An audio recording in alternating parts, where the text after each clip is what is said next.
Pour finir les Ilchot Ta'anit Bechorot, nous on a le minhag que si jamais un papa par exemple qui n'est pas Bechor et il a un garçon qui est Bechor mais il n'est pas encore Bar Mitzvah, donc l'enfant dès qu'il ne va pas jeûner puisqu'il n'est pas encore Bar Mitzvah, alors on dira au père c'est à lui de jeûner à la place de son fils. Étant donné que son fils ne peut pas jeûner pour lui, donc c'est le père. Et jusqu'à quand? Jusqu'à que l'enfant devienne Bar Mitzvah, et donc là, ça sera l'enfant qui jeûnera, ou bien il assistera à un Siyum Masechet.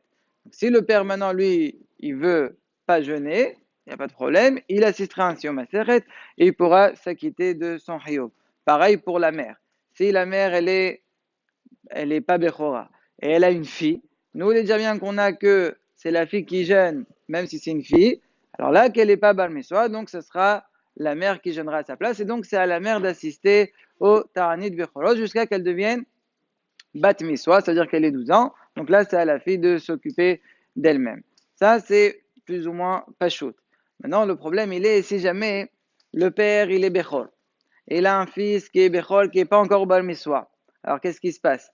Le père il jeûne, mais de toute façon il avait déjà un Hiyuv sur lui, donc comment il va acquitter aussi le Hiyuv qu'il a aussi sur son fils? Le Rama, il ramène la Déra, et ben, ce sera à la mère.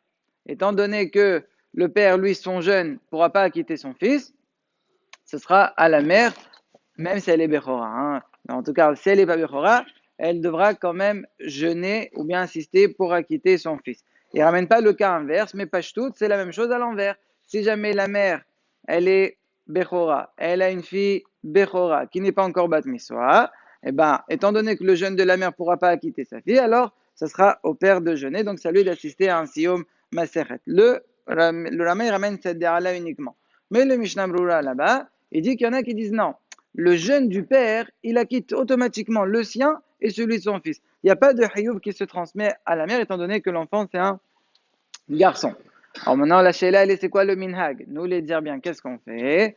Alors, le Rav, donc Rabbi Boguid, dans sa Haggadah de Git Larmo, il ramène justement la Dera du Rama et il dit que le minhag, il est comme ce qu'il dit le Mishnah Berurah, comme, même s'il ne cite pas son nom, mais en tout cas, c'est cette Dera-là, comme quoi que le jeûne du père, il acquitte automatiquement le jeûne du fils. Il n'y a pas besoin que la mère, elle aussi, elle aille assister à un Siyum Masechet. Si quelqu'un, il dit pas ça, hein, je rajoute de ma tête, si quelqu'un il veut être mahmir et il veut amener aussi la mère, pas de problème, mais ça pourra faire que du bien. Mais en tous les cas, il faut savoir que le minhag, il n'est pas comme ça. Alors, si jamais on va imaginer une maman, elle est Bechora, elle a une fille qui est Bechora, elle n'est pas encore Bat Mitzvah. On a dit que le Hiyuv de la mère, il acquitte les deux. Maintenant, si la mère, elle est Ptoura de jeûner, bien qu'elle est Bechora, mais peut-être que par exemple, elle est enceinte, ou bien par exemple, elle est en train d'allaiter son fils, elle est dans les 24 mois, à ce moment-là, étant donné que la mère, elle est Ptoura, automatiquement, elle acquitte aussi sa fille, puisqu'elle n'a pas de Hiyuv de jeûner. Là aussi, on ne dira pas que le Hiyuv, il devra aller sur le père.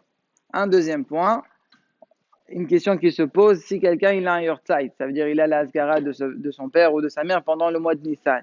Ma'adin, est-ce qu'il jeûne ou il jeûnera pas? Il faut savoir que c'est une mahloukhet entre le Shulchan Aruch et le Rama.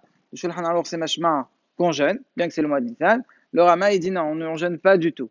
Et c'est quoi nous, notre minhag?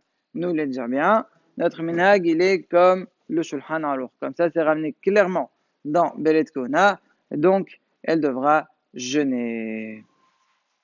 Et Shem Adonai Yisbarach